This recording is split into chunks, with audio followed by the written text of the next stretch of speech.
ஹரஹர நம பார்வதி பதஜே ஹரஹர மகாதேவ. தென்னாடுடைய சிவனை போற்றி, எந்நாட்டவர்க்கும் இறைவா போற்றி.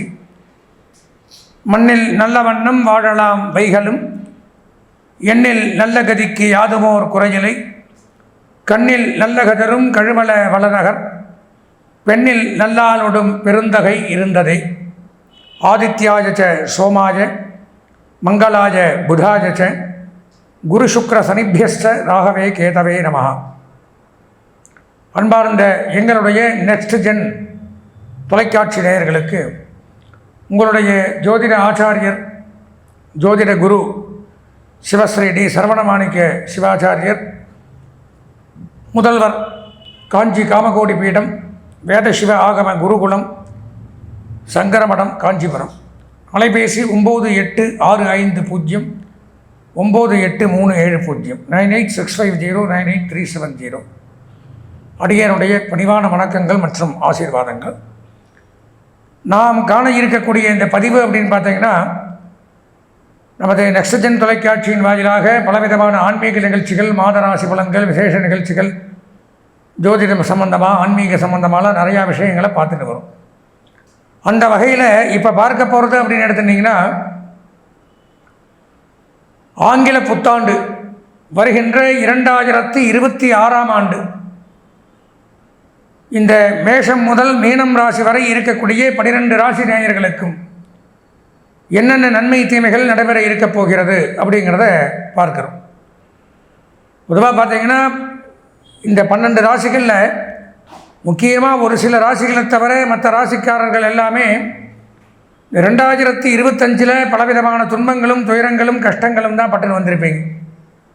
இப்போ நம்ம என்ன தான் தமிழ்நாட்டில் இருந்து தமிழ் முறைப்படி எல்லாம் பண்ணிகிட்டு இருந்தாலும் அதிகமாக நம்ம எல்லாருமே எடுத்துக்கக்கூடியது அப்படிங்கிறது இந்த ஆங்கில புத்தாண்டு. டெய்லி டேட் போடுறது அலுவலக ரீதியாக இருக்கட்டும், சில பேர்லாம் பார்த்தீங்கன்னா பர்த்டே கொண்டாடுற மாதிரி இருந்தால் கூட இங்கிலீஷ் டேட் தான் கொண்டாடுறாங்க. நட்சத்திர பிரகாரம் யாரும் கொண்டாடு அப்படியே மாறிட்டோம். அப்போது இந்த 2025 முடிந்து 2026ஆம் ஆண்டு துவங்கப் போகிறது. இந்த 2026 என்னென்ன மாற்றங்கள் நடைபெறும், என்னென்ன ராசிக்காரர்கள் நன்மை பெறப்போகிறார்கள், என்னென்ன கிரகங்களினால் என்னென்ன அனுகூலங்கள், இப்படியெல்லாம் இந்த வரக்கூடிய அடுத்த வருஷனாச்சும் நமக்கு இது கிடைக்குமா அது கிடைக்குமா, ரொம்ப நாளாக மனசில் நினச்சிட்டு இருக்கும் ஒரு காரியத்தை, அந்த காரியங்கள் நடைபெறுமா, எதிர்பார்த்த காரியங்கள் நிறைவேறுமா, 2026 எப்படி இருக்கும்? ஏன்னா வருஷங்கள் ஓடிகிட்டே இருக்கு. 2025க்கும் நான் பேசினேன், அதுக்குள்ளே ஒரு வருஷம் ஆயிடுச்சு, முடிய போகுது. பார்த்தீங்கன்னா நாள் ஒவ்வொரு தினமும் ஒவ்வொரு நிமிஷம் மாதிரி போயின்னு இருக்கு. இன்றைக்கி ஒரு நாள் முடிஞ்சது எப்படி போச்சுன்னே தெரியாது பங்க். அந்த மாதிரி அதுக்குள்ளே இந்த டிசம்பர் வந்தாச்சு, 2026 வந்துருச்சு அப்படிங்கிறது நாளும் வருஷமும் நமது வயதும் அதிகமாகி கொண்டே போயிட்டு. அப்படி பார்க்கும் பொழுது இந்த 2026 2025 பார்த்தீங்கன்னா 4 கிரகங்களுடைய பயிற்சிகள் நடந்திருக்கு. இது முக்கியமாக பாயிண்ட் பண்ணிக்கணும்.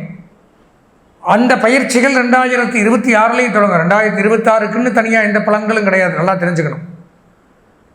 2026க்கு எந்த கிரகமாக பயிற்சி ஆகுதுன்னு பார்த்தா அப்படி வச்சுக்க முடியாது. கிரகங்கள் பயிற்சி ஆகிறதுங்கிறது பொதுவாக இத்தனை கால அளவுகள் ஒரு கிரகத்துக்கு உண்டு. அந்த கால அளவுகள் முடிஞ்சால் அது பயிற்சியாக 2025 ஆச்சுன்னா 2027 ஆகலாம், 2026 ஆகலாம். அப்போ அதெல்லாம் ஒரு கணக்கு போட்டு வைத்துத்தான் இந்த 2026 என்ன கிரகங்கள் நமக்கு சாதகமாக இருக்குது, என்ன கிரகங்கள் நமக்கு இடையூறுகளை ஏற்படுத்த போகிறது, யார் யார் என்னென்ன பண்ணணும், இப்படிங்கிறதெல்லாம் பற்றி தான் இந்த பதிவில் பார்க்குறோம். வாங்க உள்ளே போய் நம்ம தெளிவாக இந்த 12 ராசிகளுக்கு உண்டான ஆங்கில புத்தாண்டு பலன்களை விரிவாக காண்போம். அன்பார்ந்த எங்களுடைய சித்திரை, சுவாதி, விசாகம் ஆகிய நட்சத்திரத்தில் பிறந்த துலாம் ராசி நேயர்களுக்கு வணக்கம் மற்றும் புத்தாண்டு வாழ்த்துக்கள். நாம் காண இருக்கக்கூடிய இந்த பதிவு அப்படின்னு பார்த்திங்கன்னா, வருகின்ற 2026ஆம் ஆண்டு துலா ராசிக்கு எப்படி இருக்குது அப்படிங்கிறத பார்க்கணும். பொதுவாக பார்த்தோம்னா கடந்த 2.5 ஆண்டுகளில் துலாம் ராசி நேயர்கள் மிக மிக மிக மோசமான பலன்களை அனுபவிச்சிருந்தேன். அதாவது இவ்வளோதான் துன்பம் துயரம் அப்படின்னு சொல்கிறதுக்கு இல்லாத அளவு. ஏன்னா 4 கிரகங்களுமே அனுகூலமாக சாதகமாக இல்லாத ஒரு சூழ்நிலை. இந்த ஆண்டு அப்படிங்கும் பொழுது சில நல்ல கிரகங்கள் அனுகூலமாக இருக்குது. அதையும் போக சில பிரச்சனைகள் வருது அப்படின்னா அவங்களுடைய சொந்த ஜாதகத்தில் பிரச்சனைகள் இருக்கும். அதை நம்ம தான் இண்டிவிஜுவலாக பார்த்து தெரிஞ்சுக்கணும். பொது பலன்களில் துலாம் ராசி அப்படிங்கும் பொழுது நன்மைகள் தான் ஏற்படுது, கவலைப்பட வேண்டாம். சரி, இந்த 12 கட்டங்களில் 9 கிரகங்கள் என்ன பண்ணுதுன்னு பார்த்தோம்னா, 3ஆம் இடத்துல சூரியன், செவ்வாய், புதன், சுக்கிரன் வருட ஆரம்பத்தில் மிகச்சிறப்பு. நன்மைகள் அதிகரிக்கும், தகப்பனார் வழி சொத்துக்கள் கிடைக்கும், உடன் பிறந்தவர்கள் மூலம் நன்மை ஏற்படும், பதவி உயர்வு, எங்கே அரசாங்கமாக இருக்கட்டும் தனியார் துறையில் இருக்கட்டும், பதவி உயர்வு, சம்பள உயர்வு, பாராட்டுகள் எல்லாம் குவிந்த வண்ணம் இருக்கும். புதிதாக பூமி, மனை, வீடு, நிலங்கள் வாங்கலாம். விவசாயிகளுக்கு பெரும் செல்வம். அக்ரிகல்ச்சர் டிபார்ட்மெண்ட்டில் பணியாற்றக்கூடியவர்களுக்கு நன்மை. நிலத்தடி நீர் அகழ்வாராய்ச்சி, நெடுஞ்சாலை பணியாளர்கள், கட்டுமான பணியாளர்கள், தொல்லியல் துறை ஆராய்ச்சியாளர்கள், விஞ்ஞானிகளுக்கு பெரும் செல்வம், பெரும் புகழ் இதெல்லாம் கிடைக்கும். கல்வி பயிலக்கூடிய மாணவர்கள் முன்னேற்றத்தை அடையலாம். 5ஆம் இடத்துல சனி, ராகு மிகச்சிறப்பு. வருட ஆரம்பத்தில் அதிசாரத்தில் 6ல் தான் சனி இருக்கார், வந்துடுவர்.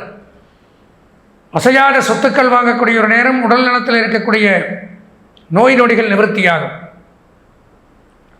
பூர்வீக சொத்துக்கள் வாரிசுகள் மூலம் பிரச்சனைகள் வந்து போகும், சரியாகிறது, கவலைப்பட வேண்டாம். ஒரு 2-3 மாதம் இருக்கும், அப்புறம் சரியாயிடும். வெளிநாடு போகக்கூடிய அமைப்புகள் உண்டாகும். ஸ்திரமான சொத்துக்கள் வாங்கலாம். ஃபிக்ஸட் டெபாசிட், வைப்பு நிதி, சேமிப்புகள் இதெல்லாம் பண்ணலாம். இரும்பு தொழில் பண்ணக்கூடியவர்களுக்கு நன்மை.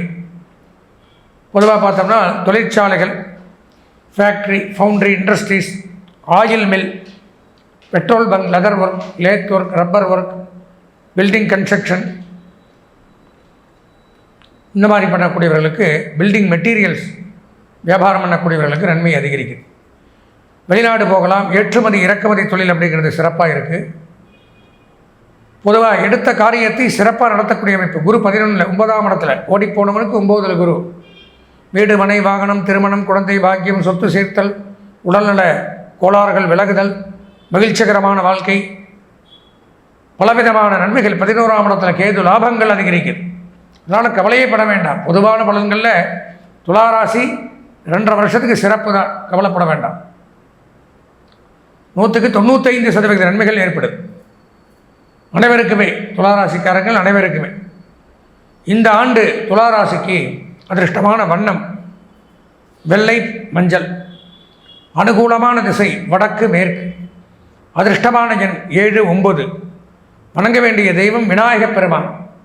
விநாயகரை வழிபட்டு இந்த ஆண்டை இனிமையான ஆண்டாக மாற்றிக்கொள்ள ஆசீர்வதித்து விடைபெறுகிறேன். நன்றி, வணக்கம்.